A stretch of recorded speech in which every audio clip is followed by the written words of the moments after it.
think so. I don't think so. I think I'm one of the loudest people in chat corner. I think like most of the time, like, anyway, this is actually a group presentation where I was with two other girls and we did Japanese fashion, German fashion, respectively. But please don't do this.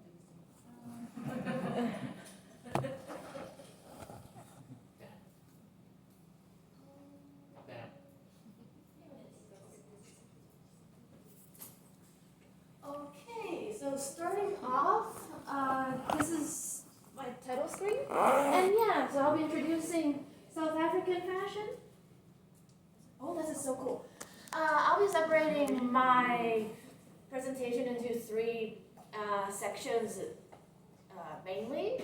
I'll be separating into pre-apartheid era fashion, apartheid era fashion with an example from Nelson Mandela, and it really shows the how fashion is important to the South African cultural identity, and then post-apartheid era, modern era, and how South Africa's fashion has actually been more than just, because there are cultural attitudes that the contributions of Black communities in South Africa, in any Black community, it might not be as important as the contributions from white people. But I just want to highlight how, for example, South African fashion, it is unique, it is important, and it is valued because of its uniqueness coming from these tribal fashions. So first off, pre-apartheid era fashion, I chose these three tribes because each tribe has a very distinct style, but there are more tribes than this. Could you please inform me how many tribes there are in South Africa?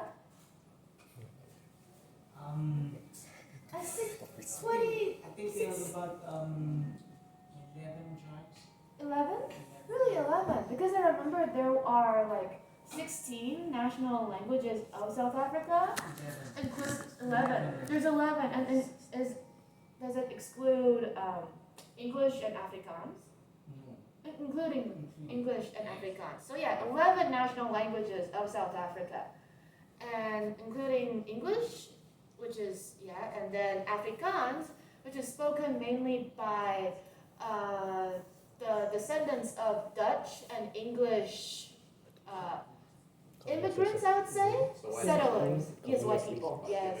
I'm the descendant of one of those white people, but my own personal history is more complicated because I do have a family that are French and German and Italian, so I might not be it might be the case, but I really hope I'm not descended from the first group of Dutch people who came here and that colonized South Africa, because that was the start of a terrible era in South Africa where Black tribes in South Africa were oppressed. So I really hope I'm not descended from those people, but there's a high likelihood. And so that's also a reason why I really wanted to talk about this topic. One, because it's beautiful, I'm interested in the fashion, I'm interested in the vibrant colors, but also I feel like it is a duty of mine to educate myself on what my ancestors might have tried to take away from these people, their uniqueness and their culture. And so first tribe will be a Zulu tribe. They have a big emphasis on beadwork, but also Xhosa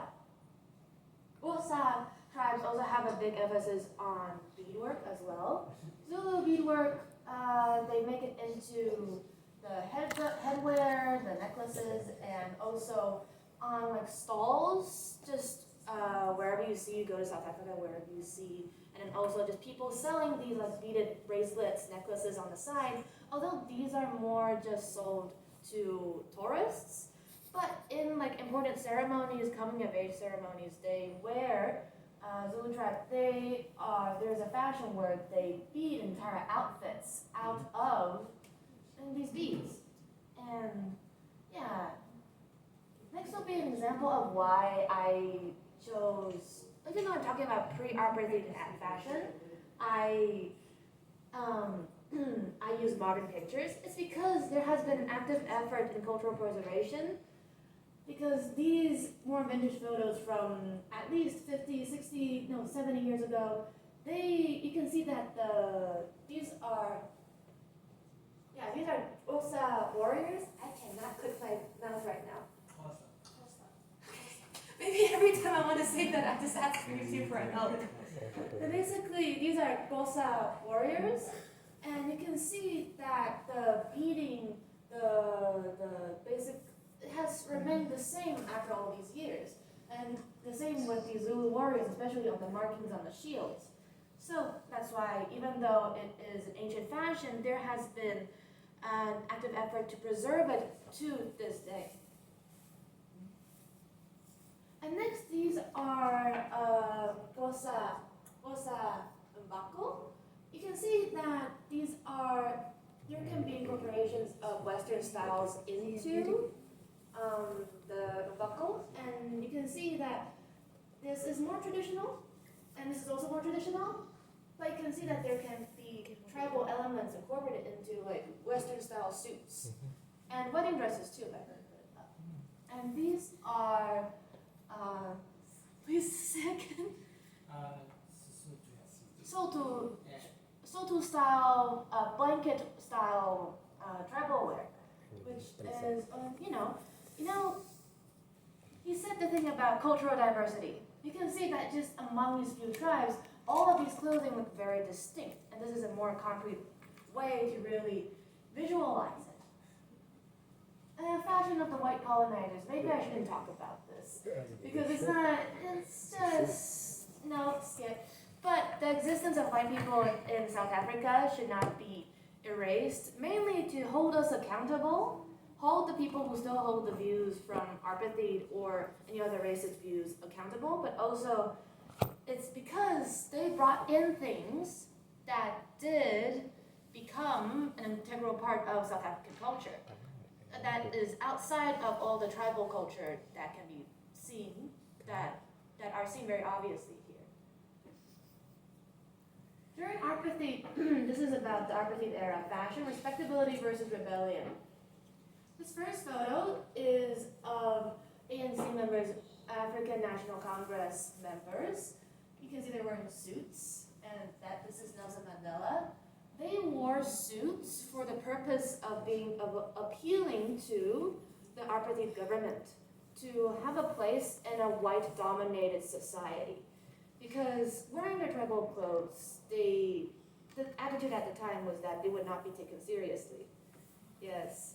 But there was a pivotal moment, as in the Rivonia trial, where Nelson Mandela and 11 other ANC members were convicted of inciting riots against the apartheid government, and they were sentenced to life in prison.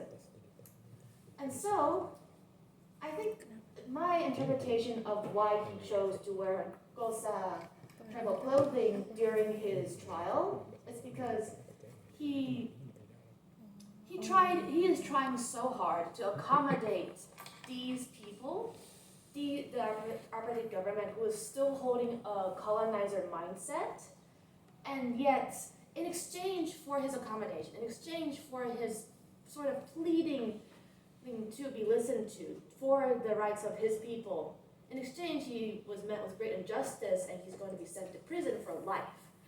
And so he decided to stop pretending to be someone he wasn't and just embrace who he was culturally, and that is as a Xhosa.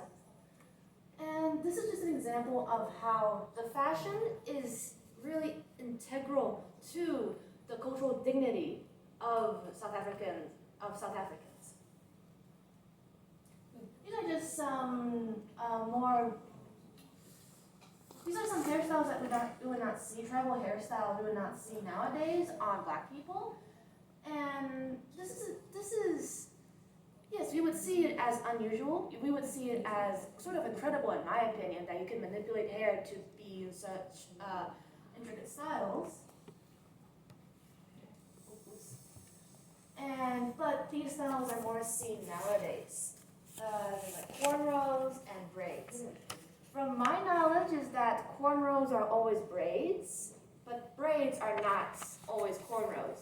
obviously there's other styles of braids. But why is it that these styles are more popular and not the aforementioned styles? Is it because there's still a pressure to conform to Eurocentric beauty standards, and so they cannot be too out of place and too crazy? And you can see in the next video that that may as well be the case. 等一下，这边可以帮我点一下吗？ Can you help me?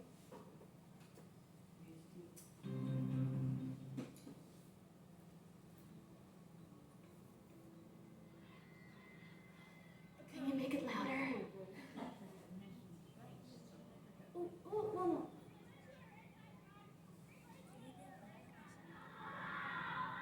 Black students at Pretoria Girls High say the school's hair policy is racist. They say they're banned from wearing their hair naturally, as they're told to straighten their afros because they look untidy. Your hair is neatly tied and your afro is neatly tied. Why must you be apologetic for being a black African child in South Africa?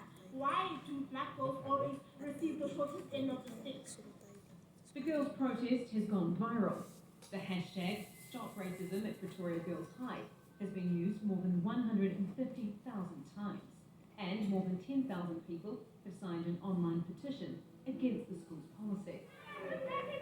Local authorities have asked the school to suspend its hair regulations and say there will be an independent investigation into the allegations of racial discrimination. This protest has raised the wider issue of racism in South Africa, with these girls feeling they have to fit into a white mold to get an education. Yvette McCullough, The Newsmakers. Some context for this video.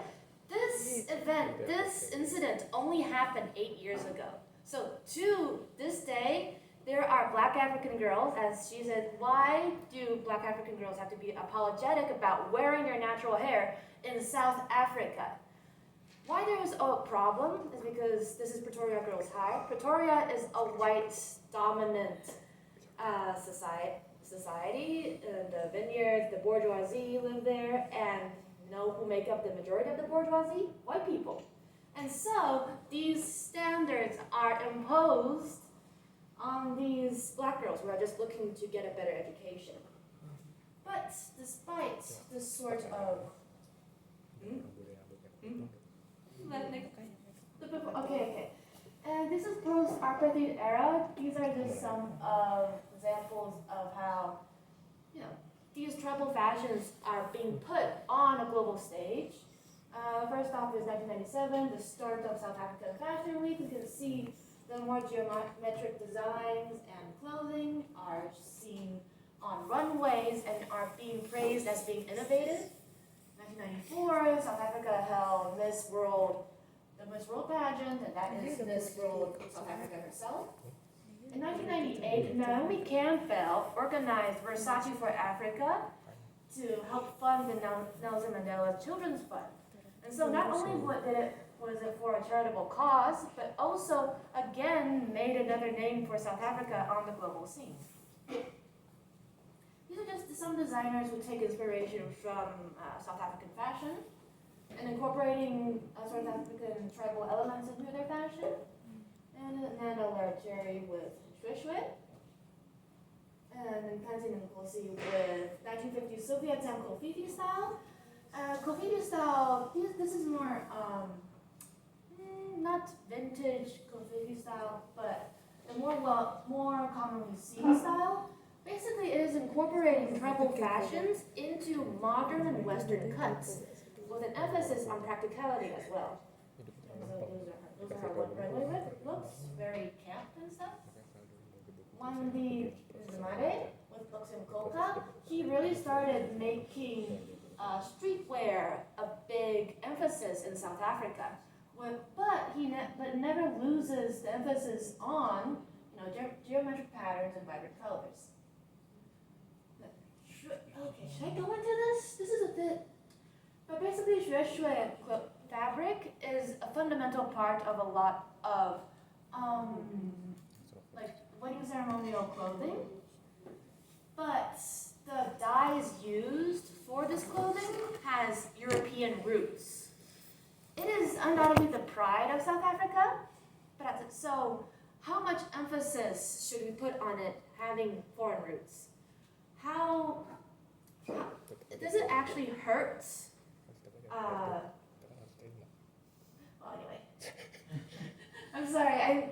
I'm sorry. This is more of an in-depth but unique context for this. But anyway, I just want to show what he means by cultural diversity, what he means by South Africa's unique culture, and that is all. I just wanted to share because I coincidentally did something on this. So thank you for listening. Why? Anyway, maybe this is too much for questions, but does anyone here have questions? Yes? For that high school, I'm wondering, so there are no white girls with curly hair? That's a good point. That's a really good point because there's also racial mixing. I mean, I would say I'm a mixed kid, and there might be more biracial kids at that school as well. And in the end, they might look white but have curly hair. But at the same time, maybe the same standard. It's either the same standards I put on them, or they are not put on them because of the color of their skin. And so, yeah, that's a good point. What their attitude towards that is, but the main focus of it is black girls not being able to wear their natural hair.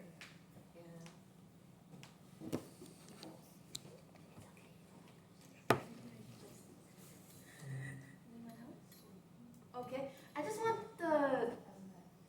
because, yeah, as a white person, I don't intimately know this on my own, so I just want to know the opinion of the actual Black South Africans here. Like, was this an accurate presentation? Yes, that did happen not too long ago actually. Yeah, it happened in 2016. Yeah, 16. No, I mean the more, the fashion aspect, was it all? But yeah, this is just me sharing a little bit of what I've done before. Yes? Okay. Okay? Okay, then maybe I should just step down.